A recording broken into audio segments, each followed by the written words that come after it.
दिगंबर है, ऐसी श्री पार्वती जी तथा शिव जी को प्रणाम करते हैं। रमणीय व्रत या पूजन बताइए जो सब धर्मों में सरल हो, जिसमें कोई मुख से सुनना चाहती हूँ।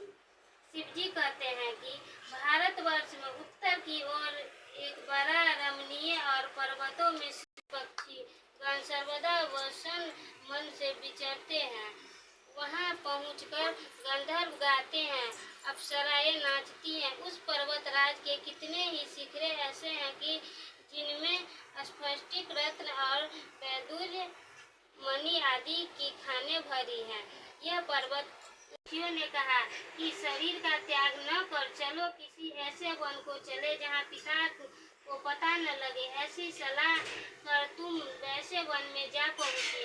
उधर तुम्हारे पिता घर घर तुम्हें खोजता आया। उस व्रतराज के प्रभाव से मेरा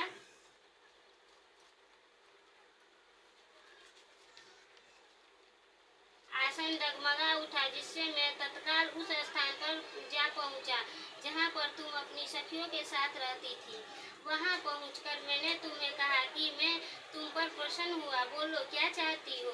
तुमने कहा, मेरे देवता, यदि आप मेरे ऊपर प्रसन्न हैं तो मेरे पति बने। मेरे तथास्तु कहकर कैलाश पर्वत पर वापस आने पर तुमने वह प्रतिमा नदी में प्रवाहित कर दी और सखियों के साथ उस महाव्रत का पालन किया। हिमवान भी तब तक उस वन में तुम्हें खोजते आ पहुँचे।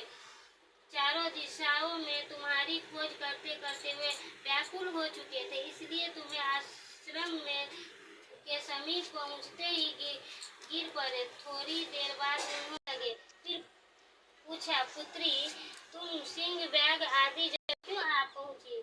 पार्वती ने उत्तर दिया, उसमें रंग बिरंगे रेशमी कपड़ों के चंदुआ लगाकर चंदन आदि सुगंधित द्रव्यों से वह मंडप लिपवावे। फिर शंख मृदंग आदि बजाते हुए बहुत से लोग एकत्रित होकर तरह तरह के मंगलाचार करते हुए करें, जिनका अर्थ इस प्रकार है, हे शिवे, शिवरूपिणी, हे मंगले, सब अर्थों को देने वाली, हे देवी, हे शिवरूपे, आपको नमस्कार है। हे शिवरूपे, आपको नमस्कार है। हे शिवे, आपको नमस्कार है। आपको सदा के लिए नमस्कार है। ब्रह्मरूपिणी, आपको नमस्कार है। हे जगदात्री, आपको नमस्कार है। हे शिवांगनी, संसार के भयभीतिनी, मुझ दिन की रक्षा करो। इस कामना की पूर्ति के लिए मैंने आपकी पूजा की है। तक बंधनिया रहती है और उसको बार बार विधवा होना पड़ता है। वह सदा दरिद्रीय पुत्र शोक से शोकाकुल स्वाभाविक की सदा दुख भोगने वाली होती है और उपवास न करने वाले अंत में घोर नरक में जाती है। इसलिए हर स्त्रियां व्रत अवश्य करें।